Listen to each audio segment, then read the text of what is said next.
আসসালামু আলাইকুম বন্ধুরা, আমি আজকে করব কালি জিরা ভর্তা।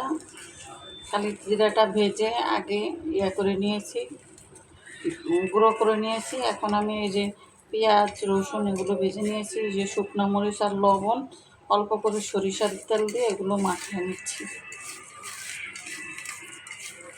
এটা একদম ওই যে ভর্তার মতো হবে না, এটা জর্জরা হবে একদম। আপনি এটা 1 মাস 2 মাস রেখে দিতে পারেন। এখন তো বর্ষার সময়, এটা সারাক্ষণ থাকবে। এই যে আমি এগুলো সব ঢেলে নিয়েছি। কালি জিরাটা ধুয়ে রোদে শুকায়ে, চুলার নিচে শুকায়ে পরে আমি এই যে এটা বানাইছি। দেখেন, এটা খেতে অনেক মজা। আপনারা বানায় আর খেয়ে দেখেন।